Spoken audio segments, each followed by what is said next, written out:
টঙ্গীর ইজতেমা মাঠের দখল নিয়ে জুবায়ের সাদপন্থীদের মধ্যে সংঘর্ষ, নিহত ৩, আহত শতাধিক। ট্রাক অস্ত্র মামলায় সাবেক স্বরাষ্ট্র প্রতিমন্ত্রী লুৎফুজ্জামান বাবর সহ ৭ জন খালাস। ক্যারিবিয়ানে ১ ম্যাচ হাতে রেখেই টি-20 সিরিজ জিতল বাংলাদেশ।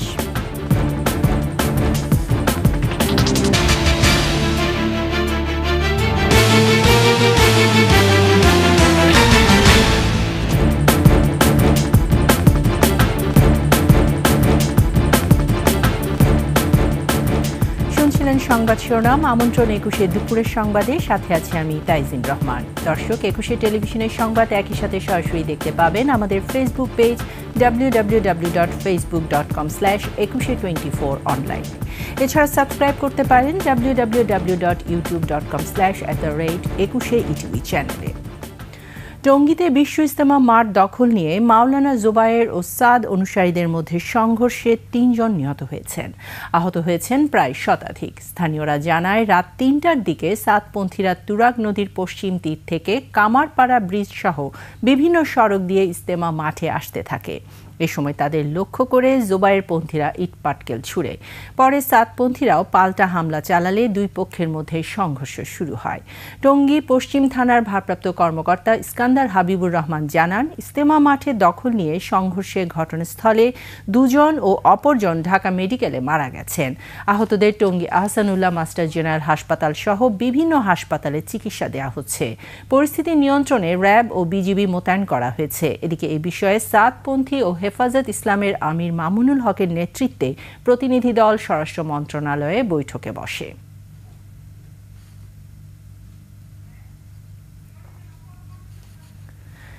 এদিকে ধর্মপ্রাণ মুসলমানকে শান্ত ও ধৈর্য ধারণ করার জন্য অনুরোধ জানিয়েছে বৈষম্য বিরোধী ছাত্র আন্দোলন। সংগঠনটির আহ্বায়ক হাসনাত আবদুল্লাহ তার ভেরিফাইড ফেসবুক থেকে পোস্টে এই আহ্বান জানান।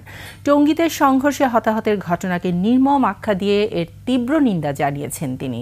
হাসনাত আবদুল্লাহ বলেন, তাবলিগ একটি দ্বীনি ও ধর্মীয় ইস্যু। আমরা মনে করি তাবলিগ সহ ধর্মীয় সব বিষয়াদি ওলামায়ে কেরামের মাধ্যমেই সুরাহা ও মীমাংসিত হবে।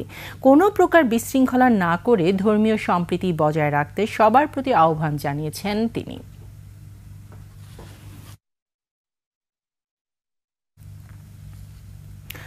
10 ট্রাক অস্ত্র মামলায় খালাস পেলেন সাবেক স্বরাষ্ট্র প্রতিমন্ত্রী লুৎফুজ্জামান বাবর সহ 7 জন। দুপুরে বিচারপতি মুস্তফা জামান ইসলাম ও বিচারপতি নাসরিন আক্তারের দ্বৈত বেঞ্চ এ রায় দেন। বিএনপি জামায়াত জোট সরকারের আমলে 2004 সালের 1 এপ্রিল CUFL ঘাট থেকে আটক করা হয় 10 ট্রাক ভর্তি অস্ত্রের চালান।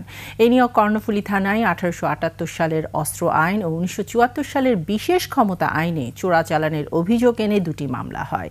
2টি মামলার মধ্যে একটিতে সাবেক শিল্পমন্ত্রী ও জামায়াত ইসলামের আমির মতিউর রহমান নিজামী, সাবেক স্বরাষ্ট্র প্রতিমন্ত্রী লুৎফুজ্জামান বাবর, ভারতের বিচ্ছিন্নতাবাদী সংগঠন উলফার সামরিক কমান্ডার পরেশ বড়ুয়া এবং 2টি গোয়েন্দা সংস্থার ঊর্ধ্বতন কর্মকর্তা সহ 14 জনকে ফাঁসিতে ঝুলিয়ে মৃত্যুদণ্ডের আদেশ দেয় আদালত। বোলারদের বীরত্বগাথায় ইতিহাস গড়ল বাংলাদেশ। প্রথমবার ওয়েস্ট ইন্ডিজের মাটিতে টি-20 সিরিজ জিতল টাইগাররা। দ্বিতীয় ম্যাচে ক্যারিবীয়দের 27 রানে হারিয়ে 1 ম্যাচ হাতে রেখেই এই ইতিহাস গড়েছে বাংলাদেশ। সফরকারীদের দেওয়া 130 রানের টার্গেটে ওয়েস্ট ইন্ডিজ অল আউট হয়েছে 102 রানে। নিচ্ছি সংবাদ বিরতির পর যা থাকছে। বিপর্যস্ত অর্থনীতি ঘুরে দাঁড়াচ্ছে, মূল্যস্ফীতি নিয়ন্ত্রণে জোর দেওয়ার পরামর্শ অর্থনীতিবিদদের।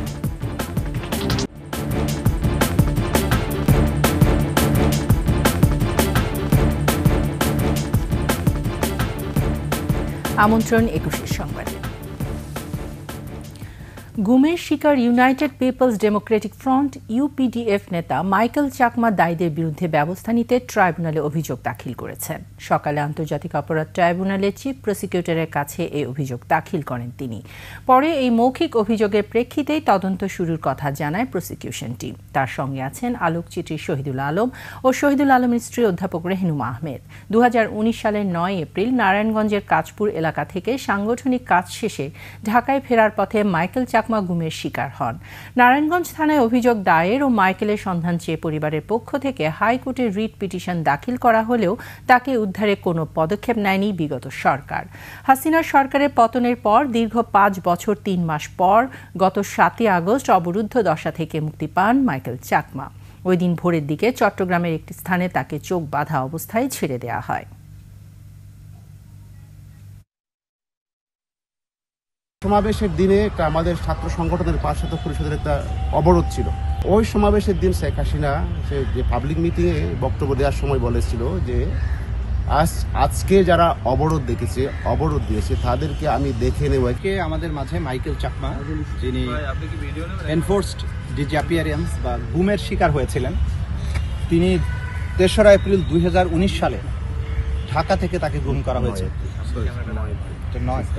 9 এপ্রিল 2019 সালে ঢাকা থেকে তাকে গ্রেপ্তার করে গুম করা হয় এবং 5 বছর 3 মাস 27 দিন তাকে গোপন কারাগারে, যেটা আপনারা বহুল আলোচিত জানেন যে কিভাবে গোপন বন্দিশালায় তাকে আটক রাখা হয়, তাকে যে গুম করা হয় সেই গুমের প্যাটার্ন কিভাবে তাকে রাখা হয়েছিল সেই সব ব্যাপারে তিনি আমাদের কাছে আজকে মৌখিকভাবে জানিয়েছেন। এবং এই জানানোর মধ্য দিয়ে আমরা ওনার এই বক্তব্য থেকে নিশ্চিত হয়েছি যে এনফোর্সড ডিসঅ্যাপিয়ারেন্স, যেটা গত সরকারের আমলে সিস্টেম্যাটিক ওয়েতে করা হয়েছে, সেগুলো শিকার তিনি হয়েছিলেন। মিশরে D8 সম্মেলনে যোগ দিতে রওনা হয়েছেন প্রধান উপদেষ্টা অধ্যাপক মোহাম্মদ ইউনূস। মঙ্গলবার রাত 1:20 হযরত শাহজালাল আন্তর্জাতিক বিমানবন্দর থেকে তাকে বহনকারী ফ্লাইটটি মিশরের উদ্দেশ্যে যাত্রা করে। প্রধান উপদেষ্টার deputy press secretary Abul Kalam Azad Majumdar এই তথ্য জানিয়েছেন। D8 অর্থনৈতিক সহযোগিতা সংস্থার 2024 সালের শীর্ষ সম্মেলন মিশরের রাজধানী কায়রোতে অনুষ্ঠিত হবে। মিশর এই সম্মেলনে অংশগ্রহণের জন্য বাংলাদেশের অন্তর্বর্তীকালীন সরকারের প্রধান উপদেষ্টা অধ্যাপক ডক্টর মোহাম্মদ ইউনূসকে আমন্ত্রণ জানিয়েছেন।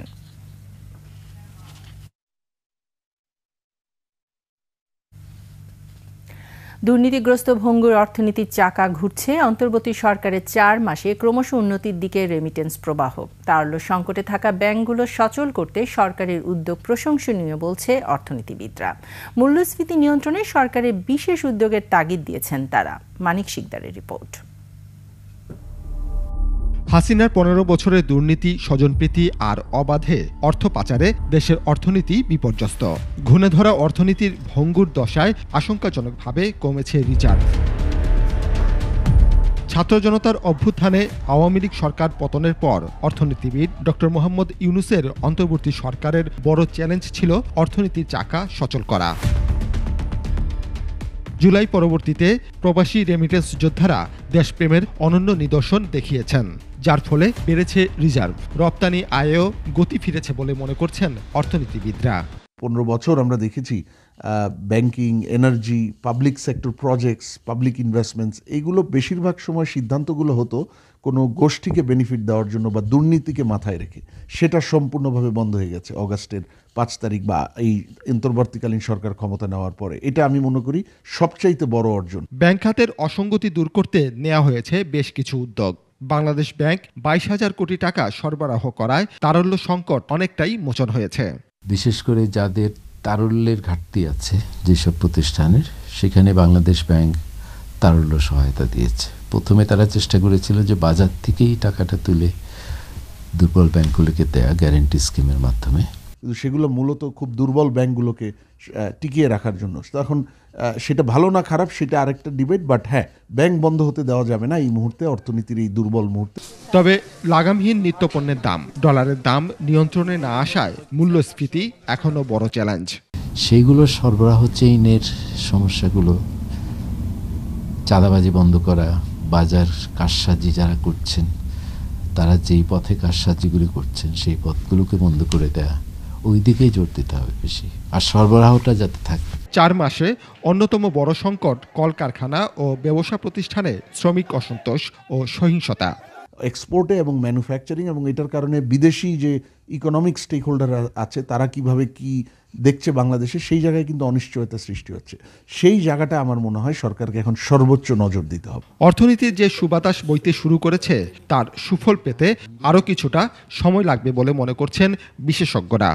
নভেম্বরে তো আমাদের প্রায় 26%-এর বেশি রেমিটেন্সের প্রবৃদ্ধি হয়েছে। গড়ে অন্তত $220 কোটি বেশি। মানিক শিকদার, 21 টেলিভিশন, ঢাকা। নিচ্ছি সংবাদ বিরতি, যখন ফিরছি তখন থাকবে। উত্তরাঞ্চলে ঝেঁকে বসেছে শীত, তেঁতুলিয়ায় তাপমাত্রা নামল 9 ডিগ্রি সেলসিয়াসের নিচে।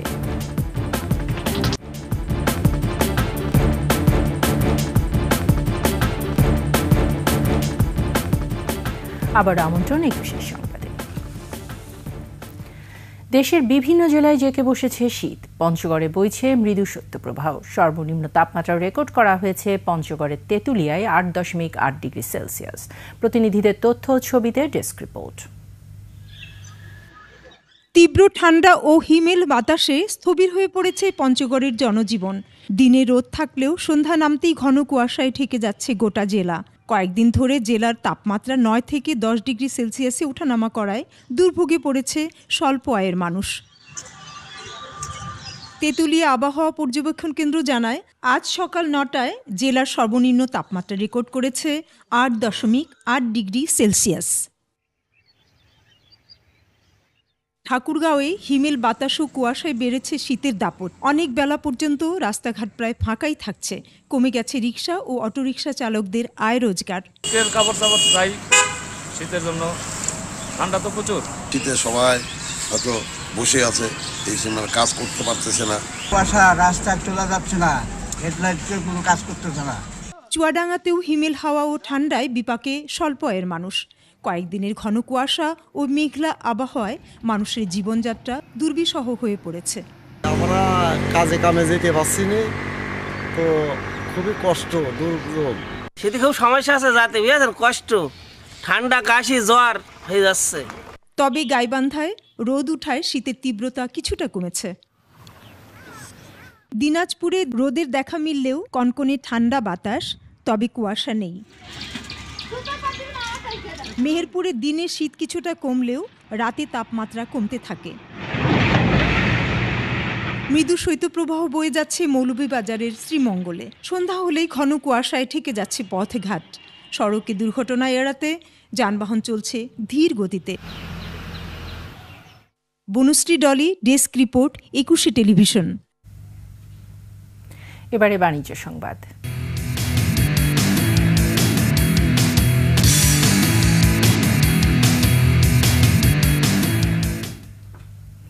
মহান বিজয় দিবস উপলক্ষে হামদর্দ ল্যাবরেটরিজ ওয়াকফ বাংলাদেশ আয়োজিত ফ্রি মেডিকেল ক্যাম্পে চিকিৎসা পরামর্শ ও বিনামূল্যে ওষুধ বিতরণ করা হয়। অনুষ্ঠানে সভাপতিত্ব করেন হামদর্দ ল্যাবরেটরিজ বাংলাদেশের পরিচালক হাকিম সাইফুদ্দিন মুরাদ। এতে বক্তারা বলেন, 1971 সালে মুক্তিযুদ্ধের পর ডক্টর হাকিম মোহাম্মদ ইউসুফ হারুন ভূঁইয়া 50,000 টাকার পুঁজি নিয়ে হামদর্দের যাত্রা শুরু করেছিলেন এবং আজও এটি মানুষের সেবা ও কল্যাণে কাজ করে চলেছে। অনুষ্ঠানে হামদর্দের কর্মকর্তারা উপস্থিত ছিলেন। 14 ডিসেম্বর আকিজ মোটরসের উদ্যোগে ঢাকার তেজগাঁওয়ে আকিজ সেন্টারে অনুষ্ঠিত হয় বৈদ্যুতিক যানবাহন ও গতিশীলতা শীর্ষক ব্যবসায়িক সম্মেলন 2024। সম্মেলনের মূল উদ্দেশ্য ছিল বৈদ্যুতিক যানবাহনের ব্যবহার ও নিরাপত্তা নিয়ে আলোচনা এবং বাংলাদেশের বাজারে এর সম্ভাবনা নিয়ে চিন্তা করা। আকিজ মোটরস সবার জন্য গাড়ি স্লোগান নিয়ে বৈদ্যুতিক যানবাহন ব্যবহারের জন্য উৎসাহিত করছে, যা পরিবেশ রক্ষায় সহায়ক। সম্মেলনে বক্তারা উন্নত বিশ্বে বৈদ্যুতিক যানবাহনের চাহিদা বাড়ছে এবং বাংলাদেশের জন্য উপযুক্ত রাস্তাঘাট নির্মাণের প্রয়োজন সহ বৈদ্যুতিক যানবাহনের উপযোগিতা ও সম্ভাবনার বিষয়ে আলোচনা করেন। এতে বিশ্ববিদ্যালয়ের বিশিষ্ট শিক্ষাবিদরা এবং বিশেষ অতিথিরা উপস্থিত ছিলেন।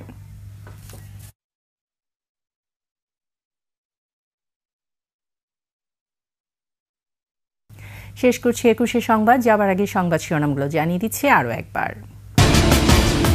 টঙ্গীর ইজতেমা মাঠের দখল নিয়ে জোবায়ের সাদপন্থীদের মধ্যে ব্যাপক সংঘর্ষ, নিহত 3, আহত শতাধিক। 10 ট্রাক অস্ত্র মামলায় সাবেক স্বরাষ্ট্র প্রতিমন্ত্রী লুৎফুজ্জামান বাবর সহ 7 জন খালাস।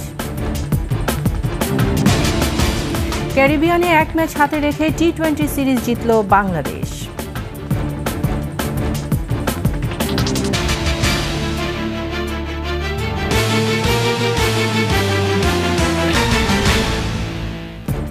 সর্বশেষ সংবাদ জানতে ডায়াল করুন 2021 নম্বরে আর ভিজিট করুন 21-tv.com এই ওয়েবসাইটে। ফেসবুকে ভিজিট করতে পারেন www.facebook.com/2124 অনলাইনে।